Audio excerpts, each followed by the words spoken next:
Era mediados de 1994 y en Paraná se desarrollaba buena parte de la Convención Nacional Constituyente. Pero pasaban otras cosas también en la capital entrerriana. Ese 16 de junio, Isabel Basualdo rompió en llantos cuando se enteró que a su hijo Martín lo había levantado la policía de Entre Ríos junto a su amigo Héctor Gómez. Los dos venían con algunos enfrentamientos verbales con personal policial y los tenían marcados para la venganza. Criado en el humilde barrio La Floresta de Paraná, a pasos del Club Esportivo Urquiza, donde lo único que se practica es fútbol, y Martín integró las divisiones inferiores, la mayoría de la gente siempre lo calificó como un buen muchacho.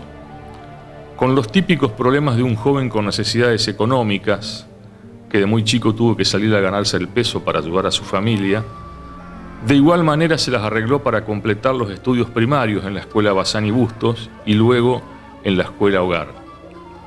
Comenzó la secundaria, pero no pudo terminar el primer año. Trabajó como lavacopas en algunos bares de la ciudad y posteriormente emprendió un viaje hacia Buenos Aires para retornar al poco tiempo. Había trabajado como sereno en un depósito y se gastaba la plata en teléfono. No pasaban más de 2 días sin llamarla a su madre para contarle cómo estaba. Entre fines de 1993 y principios del 94, Martín Basualdo había sido detenido en 5 oportunidades por personal de la Comisaría Quinta de Paraná, ubicada en el populoso barrio San Agustín y con jurisdicción en la zona de su domicilio, donde la gran mayoría de los habitantes son de clase baja. Delito de robo simple, daño, resistencia a la autoridad y amenazas reiteradas habían motivado la inmediata presencia de Isabel Basualdo para retirarlo de la celda policial previa autorización de los jueces de turno. En la última detención, Martín había sido salvajemente golpeado por algunos oficiales y no dudó en denunciarlos ante la justicia. Ese día de junio, Isabel Basualdo acomodó su lacio y quebradizo pelo negro, se puso una campera de lana marrón y salió raudamente de su pequeña vivienda con destino a la comisaría Quinta. En la puerta ya la estaba esperando Oscar Néstor Gómez, padre del joven Héctor Ramón Gómez, de 22 años, con quien Martín había pasado buena parte de esa mañana. Héctor tampoco volvió a su casa y las versiones iniciales indicaban que los dos habían sido levantados por un auto sin patente perteneciente a la institución policial. Don Gómez, su oficial retirado de la policía, le contó a Isabel Basualdo que ambos habían ido hasta el Diosper a buscar leche para la beba de Héctor Gómez y luego saldrían a pedir trabajo. 10 días antes, la concubina de Héctor Gómez, Nélida González, había dado a luz a una pequeña y el Diosper los había autorizado a retirar leche en polvo. Apenas habían pasado las 8 de la noche cuando Isabel y Oscar llegaron a la sede policial. Los atendió el oficial inspector Mario Daniel Fischer y les negó la presencia de sus hijos en la comisaría Quinta de la zona. Tanto la mujer como Oscar Gómez tuvieron que agachar la cabeza y precisar detalles en torno a cómo habían salido vestidos de sus respectivos domicilios en horas de esa mañana. De esos momentos que ella desaparece fue un 16 de junio de 1994, o sea que Héctor Gómez sale con Martín ese día y ellos fueron al Diosper, que fueron a retirar leche, pero era para una sobrinita de Gómez, de Héctor.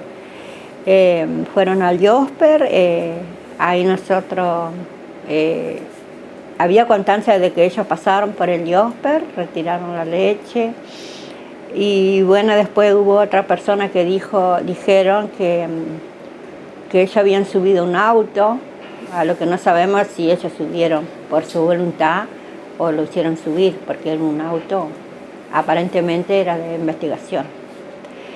Y bueno, ellos también tenían pensado de ir en ese día a ver un trabajo, que en ese tiempo había un lavadero de autos en Salta y Nogoyá, creo que eran, o Victoria, no me acuerdo bien. que yo pienso que justamente ahí en ese año estaba investigación, en Salta Victoria, que pensamos que por ahí los alzaron también ellos.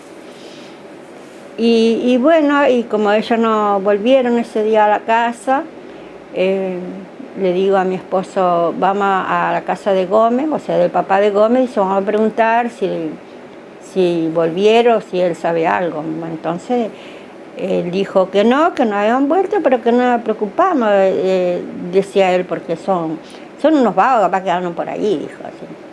Entonces llegó la noche, pasó el otro día y Martín andaba así, pero a la noche siempre venía a dormir a la casa.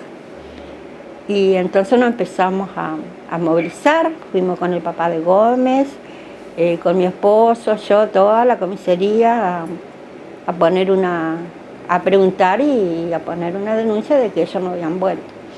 Entonces ellos lo que nos contestaron es como que ellos eran jóvenes, que andarían por ahí, capaz que andan de novio, qué sé yo cuánto. Y no nos toman la denuncia. O sea que nosotros seguimos insistiendo, después nos fuimos a tribunales, de tribunales nos vuelven a mandar ahí a la comisaría como para hacer una denuncia y bueno, y ahí ya nos dicen, pero dice, supuestamente los chicos andan por ahí, dice, no es que se fueron ni están perdidos ni nada, siempre estirando el tiempo.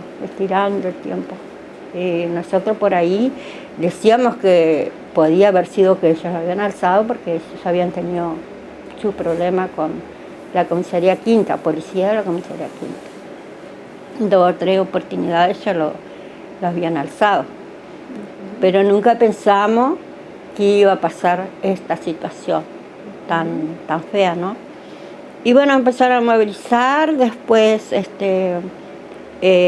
fuimos a la departamental, que en ese tiempo no está donde estaba ahora, estaba en otro lugar. Y bueno, nos toman ahí la denuncia, por ahí ya fuimos acompañados con un abogado, con el doctor Iparraguirre. Y lo buscamos a él, yo lo conocí a él, también conocí a otros gente, amiga de él. Entonces dijo, mira Isabel, vamos a acompañarte para que no vayas sola. Claro, yo no entendía nada. Uno cuando es una mujer de barrio, digamos, que no entiende estas cosas y de pronto se ve en la calle, ¿no? Buscando a su hijo.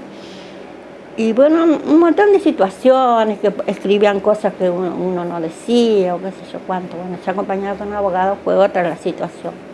Nos tomaron la denuncia, que fue el doctor Iparraguirre que me acompañó. Y bueno, ahí empezó todo una búsqueda. Ellos fueron a Iosper una mañana y él se iba a buscar la leche para la nena, para el nene, perdón. Bueno, pasaron las horas, la noche, llegó la noche, no aparecieron. Pasa el otro día, ya no aparecen ninguno de los dos. Y bueno, empezamos a salir a buscar. Encuentran un amigo que lo encuentran bajar el colectivo en calle Salta. Bajan ellos del colectivo. Y de ese momento, ahí nunca más se supo de ello. El último amigo que lo vio fue ahí, en calle Salta, cuando bajaron del colectivo. Y de calle Salta para ahí nomás están la dirección que estaba la dirección, no sé si estará ahora, la dirección de investigación. Hicimos la denuncia correspondiente a la comisaría, primero por desaparición. Bueno, que explican como que tenemos que esperar a ver si aparecían, no aparecieron. Y bueno, y estuvimos que ahí, empezamos a ir al juzgado y a empezar cuando dijeron que del momento donde habían desaparecido ellos, ya nosotros ya empezamos a sospechar que podría haber hecho desaparición forzosas de personas. Y ahí empezamos a buscar. Y empezamos a indagar nosotros mismos porque nadie nos venía y nos decía, no, mirá que lo vimos. No, nadie nos dijo, no venía a decir nada. Empezamos a buscar nosotros más.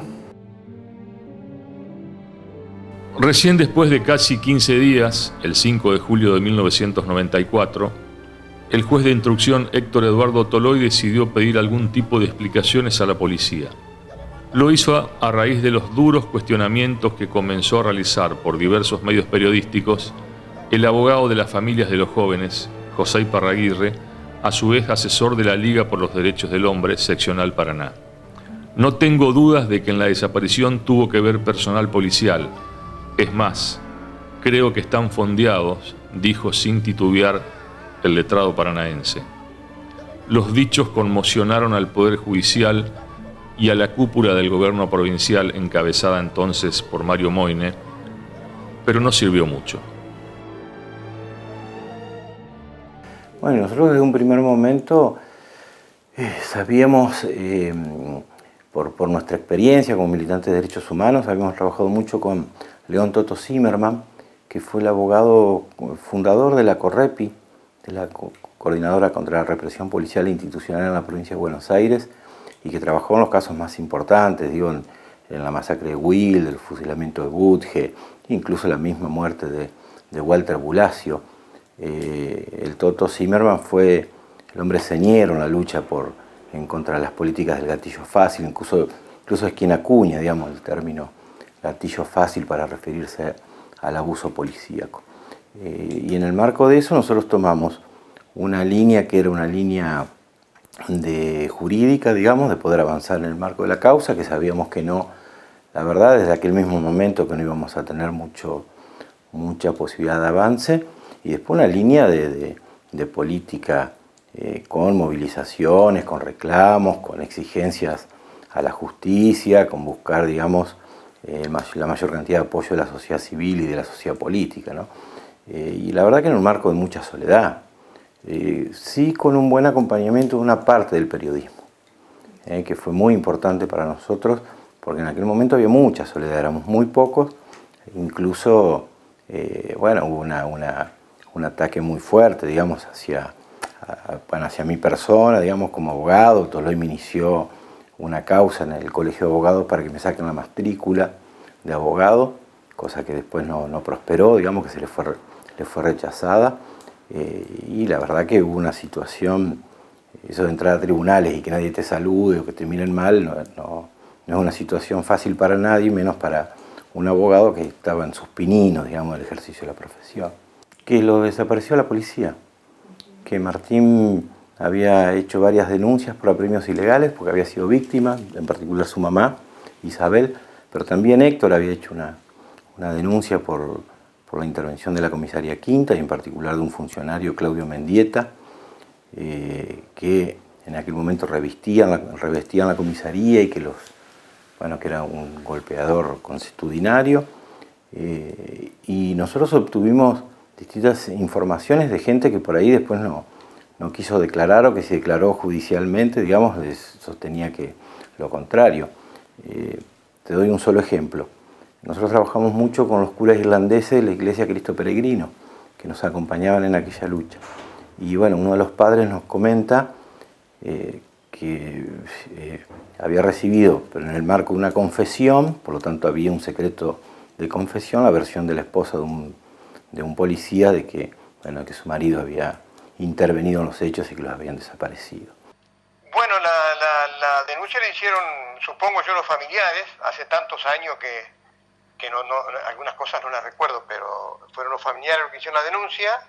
La policía intervino y realizó las diligencias que esos casos requiere, y después se dio intervención al juez de instrucción. Al poco tiempo se hizo cargo de la investigación el juez de instrucción, que creo que era el doctor Toloy, si mal no recuerdo, y bueno, y después nosotros continuamos, mejor dicho, realizando alguna diligencia o alguna investigación, siempre fue por orden del juez, ¿no? En aquella época, cuando intervenía el juez de instrucción, la policía dejaba de hacer la investigación y pasaba en manos de la justicia, lo que llamaban el director de la investigación, y en el caso que la policía interviniera o siguiera la investigación, era siempre por indicación del juez. Así que yo supongo que nosotros continuamos. Yo ya le digo, son tantos años que y bueno, cualquier diligencia que nosotros realizamos después que fueron elevadas las actuaciones a pedido de él, fue por indicaciones de él. El hecho tuvo repercusión social, sin duda, ¿no? Porque era la desaparición de 2 personas, sin duda. Y nosotros también la preocupación nuestra de poder saber qué es lo que había ocurrido. Así que de las diligencias que se realizaron y hasta que yo me vine, la investigación, repito, la hacía el juez y yo no tuve resultado de las actuaciones porque el juez a mí no me informaba. Eso, en todo caso, él indicaba alguna investigación y nosotros la hacíamos a partir de la indicación de él.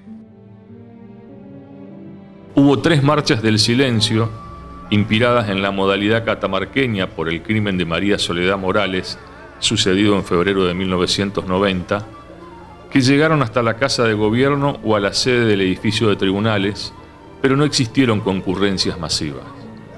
El miedo a la represalia resultó determinante.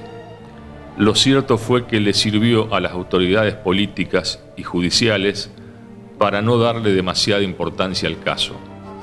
En el Diosper se pudo encontrar el cupón número 13 de la chequera Serie B número 002191, firmada por Héctor Gómez, al retirar 2 kilos de leche en polvo. A pocas cuadras de dicho lugar está ubicada una estación de servicio de lavado de automóviles, o sea, donde iban a pedir trabajo. A no más de 50 metros de ese lugar, por calle Victoria, se encontraba la sede policial de la División Investigaciones de Paraná. Uno de los trabajadores del lavadero confirmó la presencia de ambos jóvenes a eso de las 11 de la mañana del 16 de junio, pero jamás quiso declarar por miedo a represalias. Incluso, cuando el caso tuvo repercusión pública, no apareció más por el trabajo y nadie sabía la dirección de su domicilio. Según la información que tenían, los jóvenes fueron levantados sobre calle Salta, a pocas cuadras del Parque Urquiza, en horas del mediodía. En la reconstrucción de datos que hicieron familiares y amigos de Basualdo y Gómez, quedó prácticamente determinada la intervención policial en el hecho. Según el libro oficial de registro de movimiento de los automóviles camuflados que utilizaban en la repartición, que no tienen patente ni identificación visible, a las 7:07 de la mañana del 16 de junio partió el coche numerado con el 0738, un Ford Falcon color azul oscuro. A su mando iba un chofer, cuyo nombre no se pudo determinar, un agente y el oficial Claudio Mendieta, conocido en sus filas por sus dotes de exboxeador barrial. Este último prestó servicios en la comisaría Quinta, pero luego de ser denunciado por Martín Basualdo por apremios ilegales, fue enviado a investigaciones. Las versiones indicaban que los jóvenes habrían sido llevados a la sede policial de calle Victoria y luego trasladados a una casa quinta que se había alquilado en 1993, ubicada en el kilómetro 12,5 de la Ruta 18. Tales circunstancias nunca se investigaron en profundidad ni se pudo comprobar. El lugar de referencia sí existe, aunque en la actualidad dejó de ser una guarida de los policías. Se encuentra a unos 18 kilómetros de Paraná, en una zona lo suficientemente inhóspita y con camino de tierra por el cual cada uno de los integrantes de la División de Investigaciones de ese tiempo abonaba un determinado porcentaje de su sueldo. Así se cubrían los gastos de alquiler y mantenimiento del lugar. Quien hizo la operación inmobiliaria fue el comisario Cayetano Alonso, ex titular de investigaciones en esa época, y luego nombrado en un cargo de segunda línea en la plana mayor de la policía que conducía el comisario Humberto Kutel, que le sirvió como cobertura al verse seriamente comprometido con el episodio de los jóvenes paranaenses. Al predio de esparcimiento, donde únicamente podían observarse colchones desplegados en el piso, algunas mesas y sillas, lo que incluso fuera reflejado en esos días por el diario Bracero, el primer medio que denunció la desaparición de Gómez y Basualdo, era habitual el traslado de prostitutas o de jóvenes para propinarles feroces golpizas o mantener relaciones sexuales a cambio de no registrarlas con infracciones a la ley. El Ford Falcon de la repartición policial tenía registrado ese día, en el libro de guardia, una salida a la quinta de referencia aproximadamente a las 14. El objetivo era concurrir a un asado de camaradería, según constaba en la documentación. Uno de los ocupantes era el oficial Mendieta. Un año después, el policía fue denunciado por otro caso de apremios ilegales contra un humilde panadero que desempeñaba también funciones de cadete en el bloque radical de diputados de Entre Ríos. Ese hombre, a raíz de la feroz golpiza, tuvo que permanecer internado casi 15 días y quedó con secuelas psíquicas. Cuando se conoció públicamente la desaparición de Basualdo y Gómez, el Ford Falcon fue retirado de circulación por un tiempo y luego apareció en un garaje policial en momentos en que estaba siendo pintado de otro color. Lo mismo sucedió con una camioneta que también habría participado del secuestro. En menos de 10 días pasó de blanca a roja. Claro que para ello hubo que fraguar los libros. Para ambos casos se habría dejado constancia que ingresaron al taller de reparaciones antes del 16 de junio del 94, en que se produjeron las desapariciones. No sé cuántos días, meses, todo yendo y viniendo, se veía noticias, que lo veían acá, que lo veían en la Palangana, que lo veían en otro lugar, y así nos movilizamos según lo que decían. Y bueno, y así fueron pasando los meses, después ya lo veían en otros lugares, como que se habían ido de Paraná. Y bueno, yo decía, ¿con qué se van a ir si no tienen plata? No sé cómo se van a ir. Cosa que una madre piensa, ¿no? Pero esta situación duró mucho tiempo.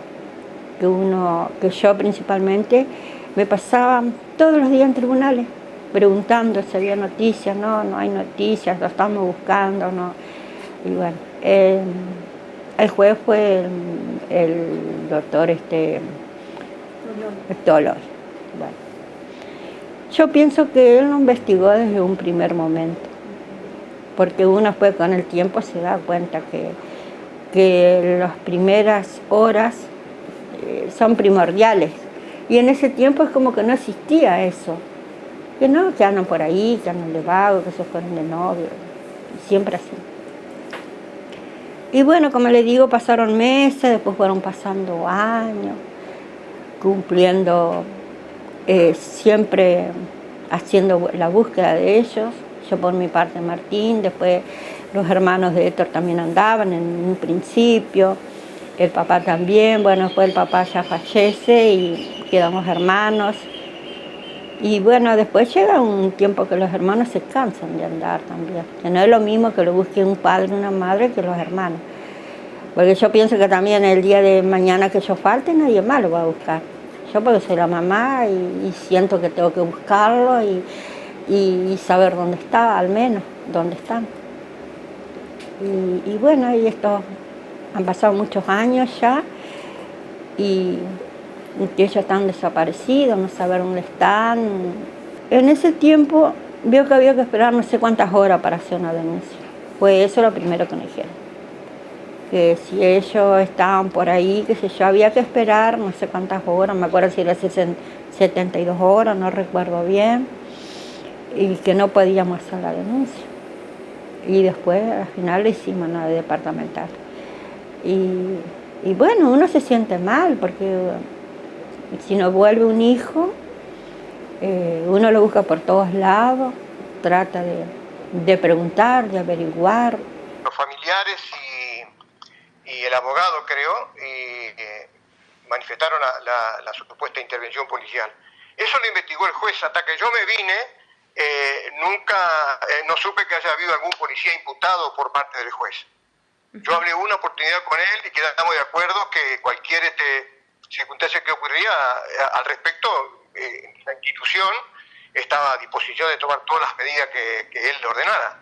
Inclusive había una preocupación también del poder político en ese momento, el ministro Pesuto, creo que era el ministro. Hablamos un par de oportunidades sobre el caso y bueno, nos indicó que hiciéramos todas las averiguaciones del caso. Y lo que hicimos, pero repito, desde la justicia nunca hubo una imputación a policía alguno, por lo menos que yo supiera. Hasta que yo me vine, no hubo nunca una imputación policial, o a la policía, mejor dicho. Y bueno, no, eso no recuerdo. Muchas veces, imagínense que yo tenía 1.500 personas a cargo en ese momento, ¿no?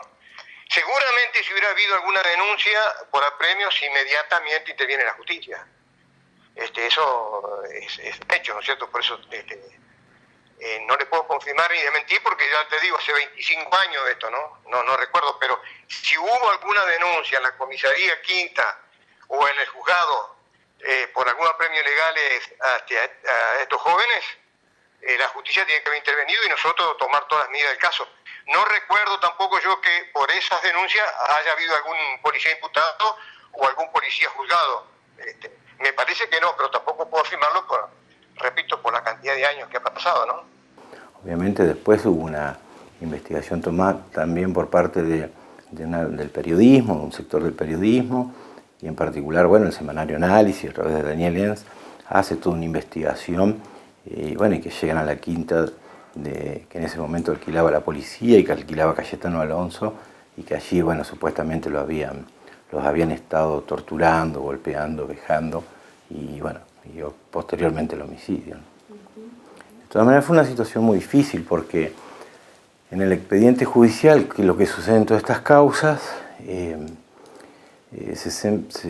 se plantaba mucho, como se dice en la jerga, carne podrida. Entonces aparecían testigos que sostenían haberlos visto desde Brasil hasta cualquier lugar de la Argentina, ¿no? Y eso era incluso testigos que sostenían haber sido víctimas de delitos por parte de Martín y de Héctor después que estaban desaparecidos, ¿no? Que iban y declaraban con una absoluta impunidad. Obviamente, esto no en ningún momento se cayó por su propio peso, no tenían ningún tipo de veracidad, pero bueno, era parte del juego que armaba también ese sector de la policía para encubrir estos hechos. La ex fiscal subrogante María del Pilar Mestre, que por un tiempo reemplazó a la titular del cargo en ese entonces, Leonor Pañeda, fue la que más se preocupó por encontrar respuestas a tantos interrogantes. Entre otras medidas, la ex defensora de pobres y menores de Paraná fue quien impulsó una investigación en el Hospital San Martín, ordenó el secuestro de libros de guardias de investigaciones, solicitó numerosos informes y requirió la comparecencia de personal policial. Casualmente, a los pocos días en que públicamente se conoció que en el nosocomio podrían haber existido algunas irregularidades con relación al caso, el ex encargado de la morgue del Hospital San Martín, Julio Romero Martínez, denunció situaciones de persecución supuestamente de parte de personal policial y relacionadas con la investigación de la desaparición de los jóvenes. Dio incluso detalles que coincidía con los vehículos que disponía para sus operativos, por lo general personal de la División de Investigaciones, dependiente de la Jefatura Departamental de Paraná. Algunos de ellos habrían sido también utilizados en el hecho que determinó la desaparición de Gómez y Basualdo. La fiscal Mestre pidió además una investigación al perito calígrafo del Superior Tribunal de Justicia, Carlos Rodolfo Orsuza, sobre el libro de novedades en la División de Investigaciones, donde a simple vista surgían varias desprolijidades. Los resultados se recibieron el 19 de mayo de 1995 y fueron contundentes porque demostraron la forma en que habían sido fraguados los documentos. 2 suboficiales terminaron con sus vidas como secuelas del caso Basualdo y Gómez. Uno de ellos quedó sospechado de participar de la desaparición tras ser incorporado al libro de guardia en una vil maniobra de sus superiores, y ello le determinó caer en una profunda depresión. Un agente que había estado de guardia el 16 de junio no soportó la presión de sus compañeros ni de su conciencia y también se quitó la vida. Nunca fue citado a declarar por la justicia. Era una de las personas que sabía perfectamente cómo se había hecho desaparecer a los jóvenes Gómez y Basualdo. Pero nunca imaginé de tan grave la situación, tan grave de hacerlo desaparecer. Sí, porque él ya tenía 3 denuncias, la hacía yo la denuncia porque él todavía era menor, tenía 19 años. Cuando desaparece tenía 19 años, pero había 3 denuncias de premios ilegales.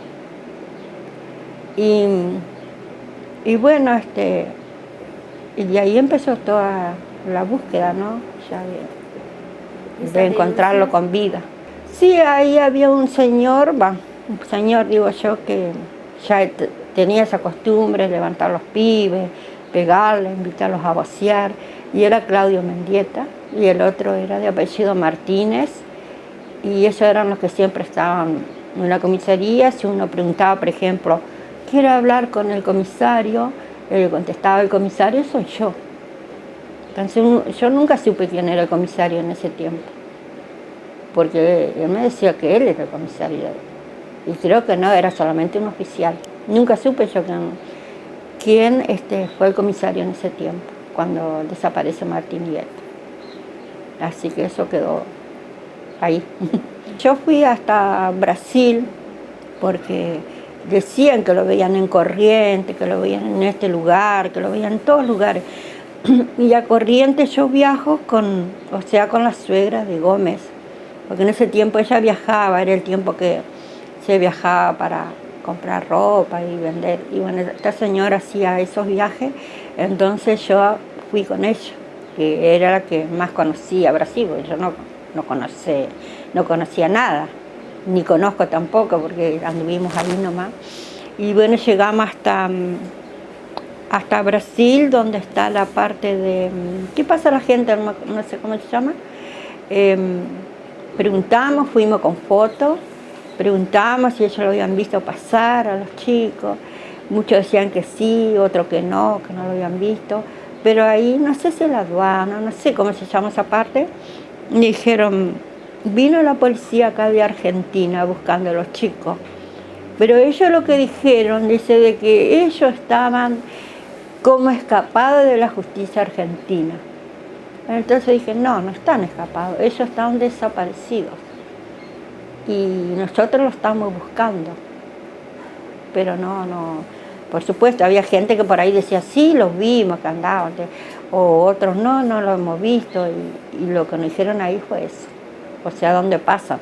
Y había un chico Gómez, pero no era Gómez el que nosotros buscamos. Era el mismo apellido, pero no era... El nombre no era igual. Y todas esas cosas nos hacían atropellos, nos seguían, cosas que nosotros tuviéramos miedo y nos siguiéramos más buscando. La primera información que nos llega a nosotros fue un muchacho del Hospital San Martín, que trabajaba en el Hospital San Martín. Nos dice que a él lo reconoce, a mi hermano lo reconoce, que lo llevaron al Hospital San Martín a hacerlo curar, porque estaban muy golpeados, los dos. Parecía que se le había pasado una mano. Y cuando él los vio, los retiran de nuevo del Hospital San Martín y se los llevan. Dice que andaban en un Falcon gris, que habían hecho en un Falcon gris. Y él decía que decían que era de la unidad de investigaciones, que lo habían llevado ahí, al hospital, para hacerlo curar. Se supo en la causa y está en la causa. Y el testigo no. Lo amenazaron al testigo y no quiso declarar, no quería declarar. Nosotros le dijimos, mira, vamos porque... No hubo forma de hacerlo declarar al testigo. Que los vio en el Hospital San Martín, que trabajaban en el Hospital San Martín, muchachos. Después este chico, este muchacho, después, no sé, al tiempo lo mataron, me dieron un tiro en la cabeza. Doña Basualdo también ella iba recabando así informaciones que le iban diciendo, que nos le iba contando al abogado, al Parraguirre, y Parraguirre nos iba diciendo, nos iba dando pistas y nosotros íbamos buscando. Después dijeron que lo tenían en las piedras, que lo habían tirado en las piedras, dentro de un pozo que había en las piedras. Bueno, le digo para Parraguirre, vamos a las piedras, vamos a ir al pozo. Y yo me iba a meter al pozo, yo me metía dentro del pozo. Y el olor que había dentro de ese pozo, casi estuve a punto de desmayarme, no podía ir porque me faltaba el aire. Ahora me sacaron. Llegaron los bomberos para sacarme a mí, si ya me habían sacado a los tirones para arriba, pero me sacaron. No pude revisar ahí dentro del pozo que me habían dicho que lo habían tirado ahí adentro.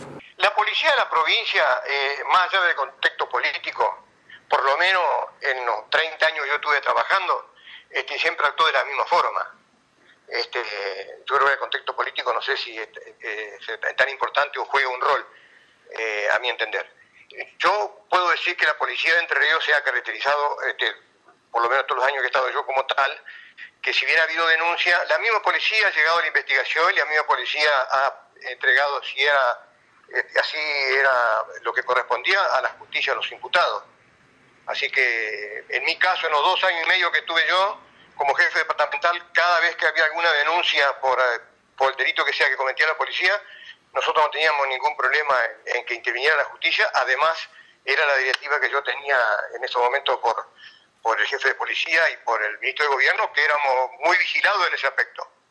Ante cualquier denuncia que ocurriera, yo siempre tenía que dar una explicación, inclusive muchas veces personalmente al ministro, porque hacía una vigilancia muy estricta al respecto, ¿no? La policía utilizó un método repulsivo cada vez que el caso se comentaba ante la opinión pública e involucraba a los uniformados en el plan de desaparición de los jóvenes.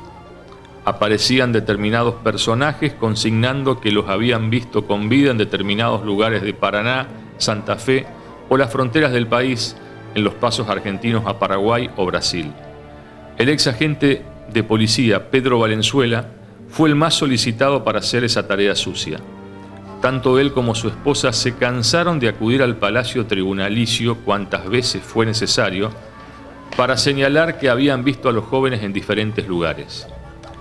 Valenzuela había sido condenado en 1989 por la Justicia Federal de Paraná a cumplir una pena de 6 años de prisión efectiva en cárceles de la capital entrerriana y Victoria por la tenencia de panes de trotil en su dormitorio en un hecho registrado en 1987. El ex juez federal Aníbal María Ríos lo detuvo en el marco de las investigaciones por los atentados con explosivos producidos en Paraná entre 1985 y 1987, que nunca se aclararon, pero que tuvieron un objetivo determinado: intimidar a personas relacionadas con denuncias por violaciones a los derechos humanos durante la última dictadura. Cuando Valenzuela quedó libre, pasó a ser informante de la policía de Entre Ríos.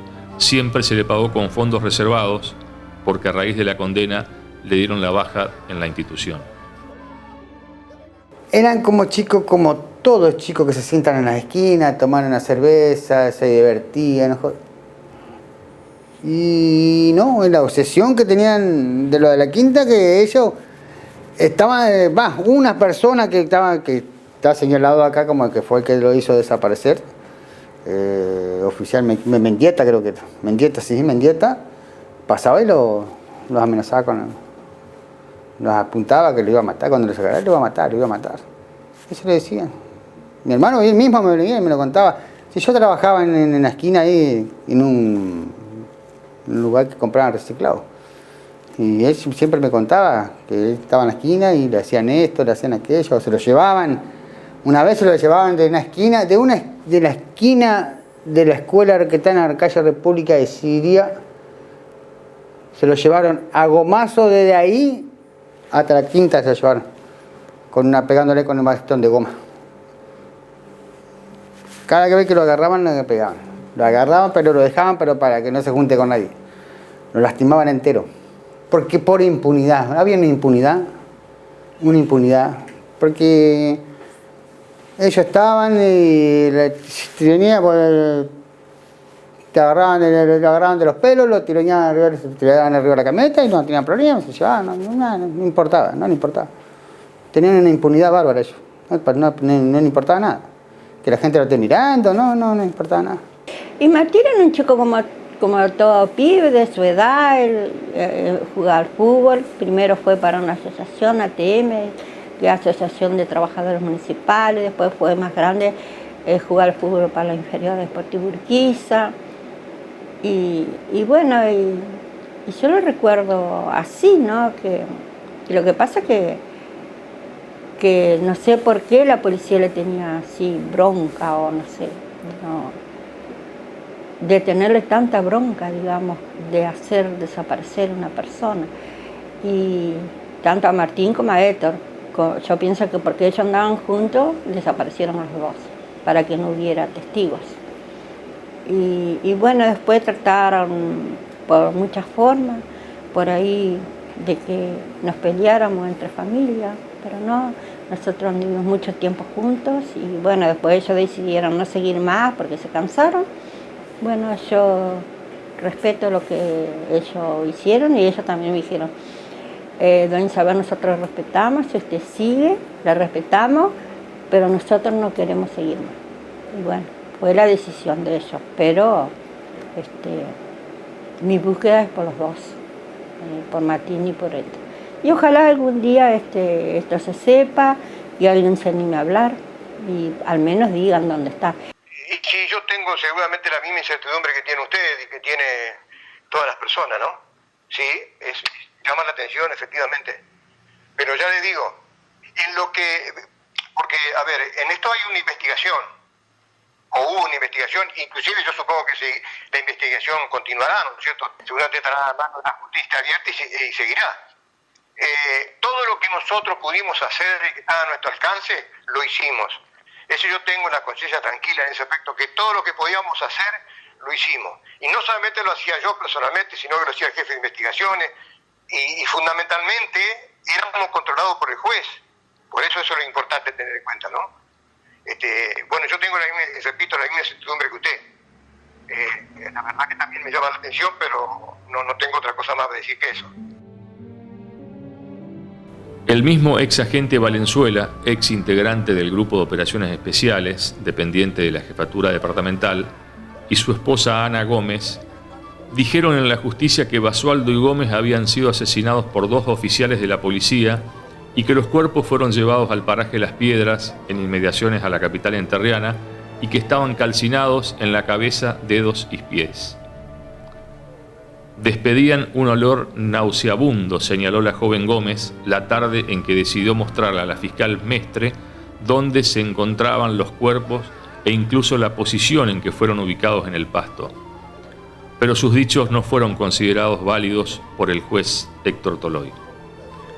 El caso de la desaparición de Gómez y Basualdo derivó incluso en un pedido de interpelación al entonces ministro de Gobierno, Justicia y Educación, Hermo Pesutto, y al jefe de la policía de la provincia, Humberto Luis Cútel. A la sesión únicamente llegó el ministro Pesutto, no así el jefe policial. Un día después de la reunión pública en el Senado entrerriano, tanto Cútel como el subjefe Juan Jorge Ríos presentaron sus respectivas renuncias de modo indeclinable. Ninguno se encargó de especificar los motivos, pero las razones eran evidentes. Ambos eran conscientes de que personal policial estaba involucrado en la desaparición de los jóvenes y se enfrentaban con la actitud corporativa de muchos caudillos de la institución que no estaban dispuestos a entregar los culpables a la justicia o al poder político. Pesutto, que fue de los pocos políticos del oficialismo que se preocupó por tratar de esclarecer el tema, no pudo hacer mayores aportes al responder más de 50 preguntas de los legisladores. Algunos de ellos fueron amenazados de muertes al iniciar ciertas investigaciones particulares. Un caso concreto fue el del ex senador provincial Abelardo Félix Pacayú, del PJ Islas. Tanto él como su familia sufrieron varias intimidaciones cuando reveló que había podido obtener información según la cual los chicos habían sido secuestrados por un móvil policial en proximidades a una gomería que le hacía trabajos a coches de personal de investigaciones. El ministro Pesutto intentó revertir la situación y estuvo muy cerca de las familias damnificadas, pero tampoco consiguió torcerle el brazo a los líderes policiales. La fuerza de seguridad se unió aún más cuando en esos días apareció en Paraná el esqueleto del joven Marcelo Totín Pérez, quien tenía 20 años, que permanecía desaparecido desde marzo de 1994 y era amigo de Gómez y Basualdo. El chico también había tenido problemas con algunos policías de la comisaría Quinta y fue encontrado en Las Piedras 2 semanas después de la denuncia de Ana Gómez, en el sentido de que allí se arrojaban a los jóvenes que tenían problemas con personal de la Fuerza de Seguridad. Cuando se hizo la autopsia, se pudo determinar que el cráneo del joven tenía 2 orificios de bala ocasionados por un arma reglamentaria. El caso también cayó en manos del juez Toloy, pero nunca se avanzó en su esclarecimiento, y fue perdiendo lugares de preponderancia en el tratamiento periodístico de los medios. Las víctimas solamente pasaron a ser recordadas en lugares de su barrio, y los policías que se vieron rozados por los hechos fueron trasladados a otros lugares de la provincia. El mural tiene su historia, no es algo que lo hayamos hecho nosotros. El mural viene ya del momento que pasaron las cosas. Un tiempo después se empezó a pintar primero las paredes del frente del club, primero la pared del matadero, que es el que tiene a la espalda usted, el viejo matadero municipal, y después se vino para el lado del club por la identificación que tenían ellos dos con el club también, ¿no? Año a año se va renovando el mural, se va pintando de nuevo, con algunas consignas nuevas, con gente nueva. Así fuimos entrando todo en esta rueda de participación en cuanto a lo del mural. Y bueno, y fue puntualmente lo que tiene que ver con la tribuna y con la placa que por ahí hablamos nosotros, que le renombramos, le dimos nombre a la tribuna con el nombre de ellos, ¿no? Con el de Héctor y Martín. Fue en el 2018. Nosotros nos juntábamos siempre los 16 de junio para hacer visible lo del mural, una actividad que nos paramos ahí en la puerta del club, chicos pintando, que la gente pasa y ve. Por ahí esa es una forma de mantener viva la historia también, ¿no? Que la gente vea lo que estamos haciendo, que después consulte con algún mayor del barrio quién fue Héctor y quién fue Martín. Y de esa forma, en el 2018, con la Asamblea contra la Violencia Institucional, formada en ese entonces por organizaciones sociales, políticas, organismos de derechos humanos, el club mismo, planteamos una idea que era la de darle nombre a la tribuna, teniendo en cuenta la participación de ellos en esta parte de la sociedad, ¿no? Acá de Paraná, que Héctor era hincha del club, venía los domingos a ver el equipo, y Martín tuvo su vida deportiva en el club, donde atajó de muy chico en las inferiores del club. Y bueno, y encontramos la forma en ese momento de mezclar esas dos facetas, esos dos papeles que tenían ellos acá en el club, que era la vida deportiva dentro de la cancha y bueno, la de Martín dentro de la cancha y la de Héctor afuera en la tribuna. Y bueno, y le dimos nombre a una tribuna, algo muy significativo por ahí para un club, para el fútbol y para la sociedad acá de la Floresta, que bueno, que es una barriada muy popular y se identifica mucho con este club. Y bueno, tener el nombre de ellos dos en una tribuna fue un lindo recuerdo que le pudimos dar. Yo lo único que quisiera saber es que el día de... Quizás que para mí también me falta muy poco también.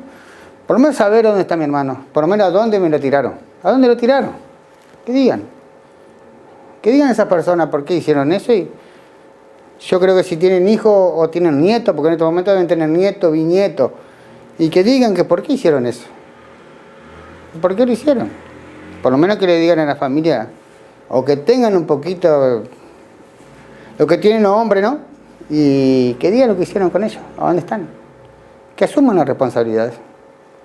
Porque si ellos les enseñan a tener responsabilidad a los hijos y a los nietos, digamos que tengan la responsabilidad ellos también de decir a dónde están. Yo único pido eso nomás.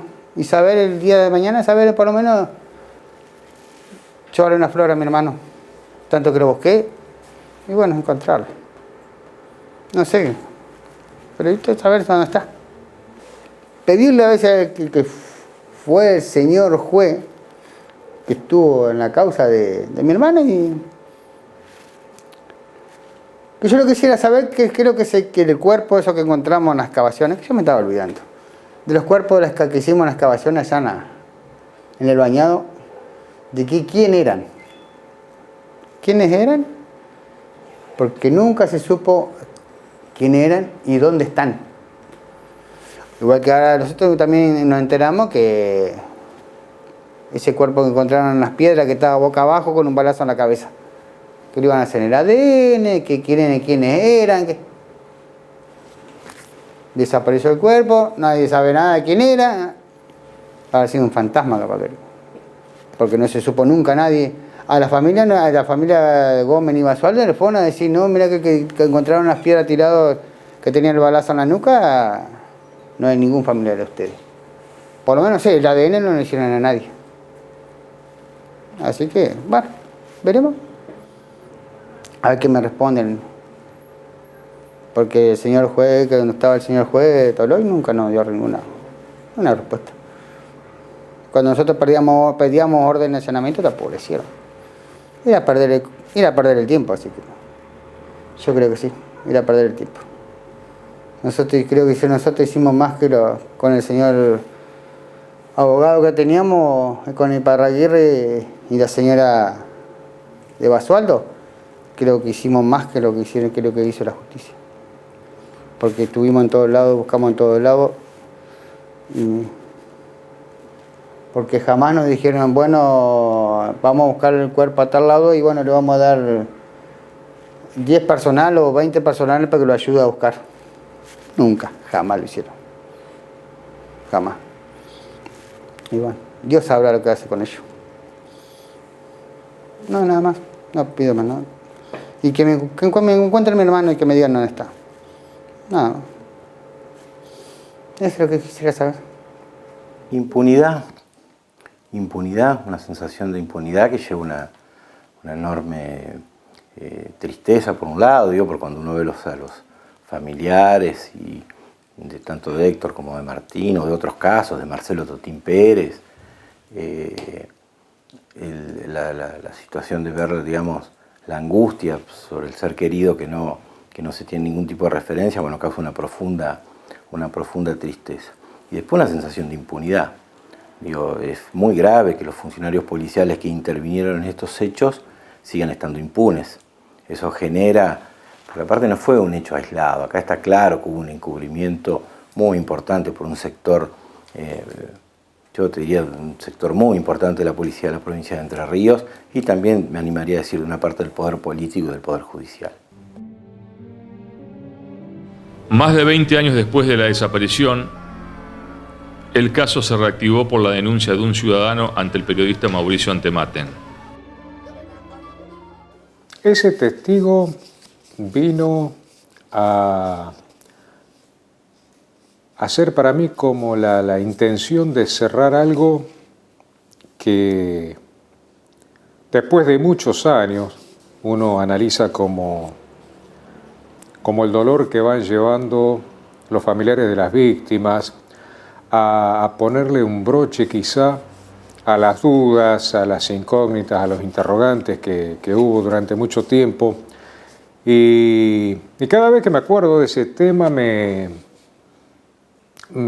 percuta qué hice mal, ¿no? Y creo que lo que hice mal fue a lo mejor apurar la parte periodística, anticiparla, y causar con esto el miedo, el terror. Creo que esa persona estaba aterrorizada a tal punto que no le importó jugar a esa amnesia con la que llegó a la Fiscalía, con la que llegó a la oficina del doctor Juan Francisco Ramírez Montrul, diciendo payasescamente que no había estado conmigo, que no sabía de qué estaba hablando, que no entendía por qué lo habían llamado, por qué lo habían citado, siendo que había una grabación de por medio, que si bien yo hice una mentirita pedosa, no lo engañé porque jamás se emitió la imagen de su rostro, pero sí estaba filmado. Y estaba esta persona confesando algo que decía que pesaba en su conciencia, mencionando nombres que yo recordaba perfectamente, situaciones que yo recordaba perfectamente. Era una persona que servía café en la jefatura departamental, por allá por mitad de la década del 90. La jefatura departamental estaba en la esquina de calle Carbó y avenida Ramírez. Y todas las cosas que recordamos esa tarde me hizo confiar en una persona que estaba en tiempo y espacio, que estaba con total coherencia rememorando situaciones que nos llevaron de repente a eso que escuchó, confesando que no tenía pruebas, confesando que no tenía elementos para elementos que hoy se usan, una grabación, una cámara de video, un celular con el cual cualquiera tiene al alcance de la mano un grabador y una filmadora. En ese momento era, ¿te creo o no te creo? Y eran las personas de las que se sospechaba en algún momento que podían estar incursas en el ocultamiento de este hecho tan grave, de un ex jefe de investigaciones, de gente que fue investigada, de gente que yo creo tuvo conocimiento, la cúpula, creo que se tuvo conocimiento y se disimuló. No era fácil aceptar que el Estado había estado en curso en la desaparición forzada de 2 personas, figura que no estaba contemplada en ese momento. Hubo mucha cosa oculta que después llevó adelante en el imaginario popular la creencia de que algunos funcionarios policiales se habían llegado a suicidar por esta situación, la creencia de que esto que se ocultó también tuvo el disimulo de la justicia. Se lo pregunté muchas veces al juez Toloy, y fíjense que esto motivó la búsqueda de Basualdo y Gómez, motivó que se incorporara a la tarea de antropología forense en la justicia entrerriana. Pero nada de esto sirvió para doblegar a quienes sabían, y creo que todavía saben, y todavía tengo fe, tengo confianza en que alguna vez alguien se va a quebrar y va a decir: esto fue lo que pasó, aquí están los cuerpos. Ojalá así sea. Por Isabel, que la veo que después de 25 años sigue intentando pacíficamente encontrar una respuesta. La batalla la ganó la complicidad policial. Muchos de sus hombres, los que en su gran mayoría se encuentran jubilados actualmente de la fuerza, conocen en detalle cómo fueron secuestrados y asesinados Gómez y Basualdo. Ni el poder político, ni la justicia, ni el reclamo de sus familiares directos lograron romper el pacto secreto. A mí ni me interesa que nadie vaya preso, yo solo quiero saber dónde están ellos. Para el día de mañana, que ellos tengan un lugar donde descansar en paz, donde uno rezar una oración, poder llevarle una flor. Y así no se puede. Es un dolor muy grande, muy inmenso no saber dónde está. Porque una cosa es que tengas un hijo, en mi caso, que está enfermo, que vos sepas que murió porque estaba enfermo o porque tuvo un accidente, pero esto de no saber ni dónde está, ni nada, es muy triste, muy triste. El pacto de la impunidad ganó la pelea. Pasaron 26 años y nunca hubo una respuesta. Fue más fácil apostar al olvido.